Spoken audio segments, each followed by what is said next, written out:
નમસ્કાર દર્શક મિત્રો, આપ નિહાળી રહ્યા છો એસ લાઈવ ન્યૂઝ બુલેટિન. નજર નાખીએ અત્યાર સુધીના મુખ્ય સમાચારો પર. સોમવારે પણ વીજળીના કડાકા સાથે તોફાની વરસાદ.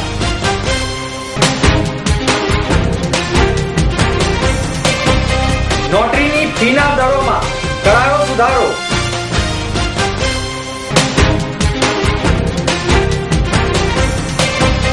મેટ્રો રેલને જાપાનની મદદ. હવે મેટ્રો ટ્રેનને દોડાવવા આનંદીબેન પટેલ સુકાન સંભાળશે. LIC દ્વારા 58 વર્ષ પૂર્ણની ઉજવણી. નવી પોલિસી જીવન સગુન રજૂ કરાઈ. અમદાવાદમાં INIFT ની ફ્રેશર્સ પાર્ટી યોજાઈ. આજે સવારે પણ આકાશમાં વાદળો ઘેરાયેલા જોવા મળ્યા અને વાતાવરણ ધુમ્મસ વાળું હતું. જ્યારે હવામાન ખાતાએ આગામી 72 કલાકમાં ભારેથી અતિ ભારે વરસાદની આગાહી કરી છે. અમદાવાદ શહેરમાં ગઈકાલે સાંજે જોરદાર ગાજવીજ સાથે વિવિધ ઝોનમાં વરસાદ પડ્યો હતો. જ્યારે ગઈ રાત્રે પણ છૂટાછવાયા ઝોનમાં ભારે વરસાદ પડ્યો હતો. એકંદરે 1 થી 2 ઇંચ જેટલો વરસાદ પડ્યો હતો. તેમજ શહેરના નીચાણવાળા ભાગોમાં એક સાથે જોરદાર વરસાદ પડતા વિવિધ મુખ્ય માર્ગો તેમજ તેના એપ્રોચ રોડ પર પણ ઠેર ઠેર પાણી ભરાઈ જતા ટ્રાફિક જામના દ્રશ્યો સર્જાયા હતા. કેટલાક વાહન ચાલકો પણ જેના લીધે કેટલાક વાહન ચાલકો અટવાઈ પડ્યા હતા. રવિવારે રાત્રે પણ વીજળીના ચમકારા સાથે જોરદાર વરસાદ પડ્યો હતો અને વિવિધ માર્ગો પર વાહન ચાલકો ફસાયા હતા. શહેરના કેટલાક અંડરબ્રિજમાં પણ પાણી ભરાતા તેને બંધ કરવા પડ્યા હતા. અમદાવાદ શહેરમાં મોસમનો કુલ સરેરાશ 27 ઇંચ જેટલો વરસાદ નોંધાયો છે. સંખ્યાબંધ વૃક્ષો વરસાદ પડવાને કારણે ધરાશયી થઈ ગયા છે. શહેરમાં મુસળધાર વરસાદ પડવાને કારણે નરોડા, નારોલ, નવરંગપુરા, મણિનગર, શિવરંજની 4 રસ્તા, જુહાપુરા જેવા વિસ્તારોમાં ટ્રાફિક સર્કલ અને રોડ સાઇડ પર પાણી ભરાઈ જતા ઝૂંપડપટ્ટીઓમાં પણ પાણી ભરાયા હતા. કેન્દ્ર સરકારના કાયદા અને ન્યાય મંત્રાલય હસ્તક નોટરી સેલના જાહેરનામા મુજબ નોટરીઓએ નોટરીની કામગીરી માટે જાહેર જનતા પાસેથી લેવાતી ફીના દરોમાં સુધારો કર્યો છે. નવા સુધારેલા દરોમાં લેખ નોંધ માટે લેખની રકમ 10,000 કરતાં વધુ ન હોય તો ₹50, લેખની રકમ 10,000 કરતાં વધુ હોય પણ 25,000 કરતાં વધુ ન હોય તો ₹100 અને લેખની કિંમત 25,000 કરતાં વધુ હોય પણ 50,000 કરતાં વધુ ન હોય તો 150, લેખની કિંમત 50,000 કરતાં વધુ હોય પરંતુ હોય તો ₹200 લેવામાં આવશે. લેખની નોંધ કરવા માટે લેખની રકમ 10,000 કરતાં વધુ ન હોય તો 50, લેખની રકમ વધુ ન હોય પરંતુ 25,000 કરતાં વધુ ન હોય તો ₹100 અને લેખની કિંમત 25,000 કરતાં ₹1 લાખ કરતાં વધુ ન હોય તો 150, લેખની કિંમત 1 લાખ કરતાં વધુ હોય તો 200 લેવાના રહેશે. સ્વીકારવાની ચૂકવણીની જાહેરાતના નોંધ માટે ₹100 અને વિરોધ અરજીની બીજી નકલ અસલની અડધી રકમ લેવામાં આવશે.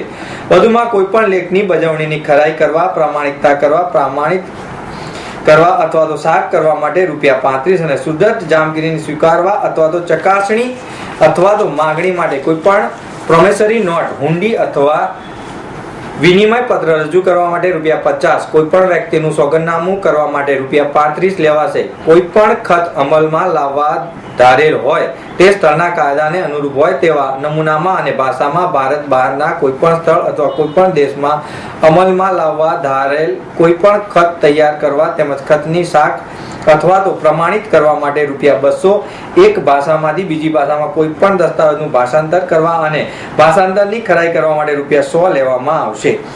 સી પ્રોટેસ્ટ અને પ્રોટેસ્ટ અથવા તો ડેમરેજને લગતા પ્રોટેસ્ટ બિન વાણિજ્ય બાબતોને નોંધ તૈયાર કરવા માટે ₹200, અસલની ખરી નકલને દસ્તાવેજની નકલોને પ્રમાણિત કરવા માટે પાના દીઠ ₹10 અને ઓછામાં ઓછા 20 તેમજ બીજા કોઈપણ નોટરી કામ માટે સરકાર વખતો વખત નક્કી કરે તેટલી જ રકમ લેવાની રહેશે. અત્રે ઉલ્લેખનીય છે કે રાજ્ય સરકાર દ્વારા જેની નિમણૂક આપવામાં આવેલ હોય તેવા તમામ નોટરીઓએ જાહેર હિતમાં નોટરીની ફીના સુધારેલા દરો દર્શાવતા બોર્ડ તેમજ કામના સ્થળોએ લોકો સહેલાઈથી જોઈ શકે તે રીતે મૂકવાના રહેશે. દરેક નોટરીએ નક્કી કરાયેલા દરો કરતાં વધુ ફી નહીં લઈ શકાય. જાપાને ભારતમાં આગામી 5 વર્ષમાં તેનું રોકાણ બમણું કરીને $34 અબજ અંદાજે 2000 અબજ રૂપિયાનું કરી દેવાની જાહેરાત કરી છે. જાપાને અમદાવાદ મેટ્રો રેલ પ્રોજેક્ટ માટે મદદની ખાતરી પણ આપી છે, જેમાં જાપાન ભારતને બુલેટ ટ્રેન માટે નાણાકીય, ટેકનોલોજી અને ઓપરેશન સહાય કરશે. આમ વડાપ્રધાન નરેન્દ્ર મોદીએ જાપાનના વડાપ્રધાન શિન્ઝો અબે વચ્ચે સોમવારે શિખર મંત્રણા યોજાઈ હતી, જેમાં ટોક્યો ડિક્લેરેશન પર હસ્તાક્ષર કરવામાં આવ્યા હતા. દેશની પ્રથમ બુલેટ ટ્રેનની સાથે ગુજરાતમાં પહેલા મેટ્રો રેલ પ્રોજેક્ટમાં પણ જાપાન સરકાર મદદ કરવાની છે.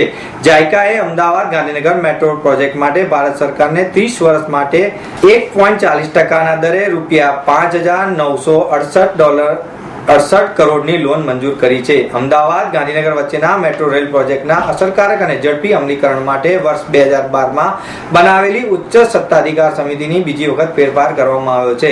અત્યાર સુધીમાં નાણામંત્રીઓના અધ્યક્ષપણા હેઠળ રચાતી અને મેટ્રો પ્રોજેક્ટનું સમગ્ર કામકાજ સંભાળતી આ સમિતિના અધ્યક્ષપદે હવે મુખ્યમંત્રી રહેશે. મોદી જાપાન યાત્રા બાદ પાછા પરત ફરે ત્યારબાદ મેટ્રો રેલનું ખાતમુહૂર્ત યોજાય તેવી પણ શક્યતા છે.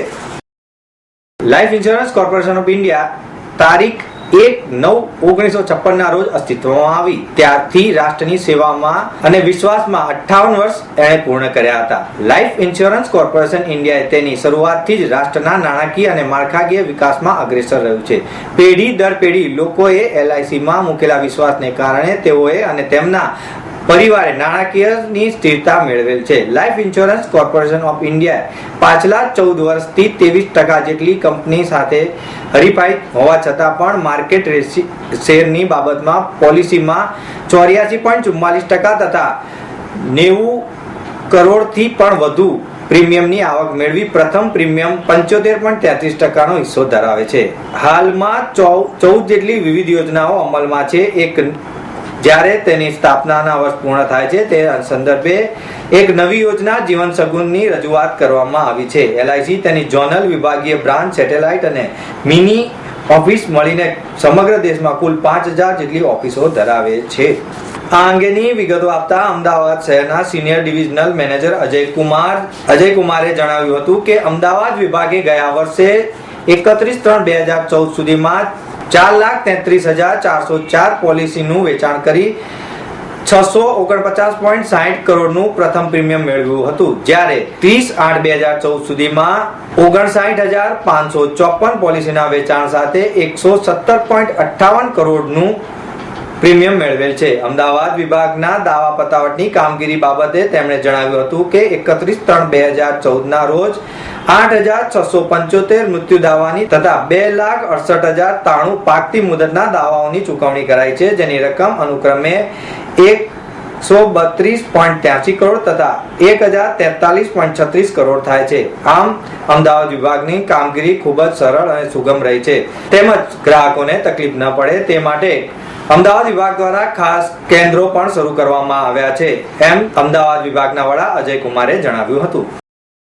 અમદાવાદ શહેરના એક જાણીતા મોલ ખાતે INIFD ના સ્ટુડન્ટ દ્વારા ફ્રેશર પાર્ટી યોજાઈ હતી. આ પાર્ટીમાં એક નવો પ્રયોગ પણ જોવા મળ્યો. ડાન્સની મસ્તી ઝૂમતા ગિટાર સ્ટીટના ગિટારમાંથી પણ ફાયર ફ્લેમ કરાઈ હતી. આ પાર્ટીમાં ફેશન અને ઇન્ટિરિયર ડિઝાઇનના સ્ટુડન્ટ ફૂલ મૂડમાં હોય તેવું લાગી રહ્યું હતું. આ ઉપરાંત અહીં મિસ્ટર એન્ડ મિસિસ INIFD નું પણ આયોજન કરવામાં આવ્યું હતું. ડાન્સ મસ્તીની સાથે સ્ટુડન્ટે સેલ્ફી ખેંચવાનું પણ ચૂક્યા ન હતા. આમ કોલેજો શરૂ થતા શહેરમાં ફ્રેશર પાર્ટીની ધૂમ ચાલી રહી છે.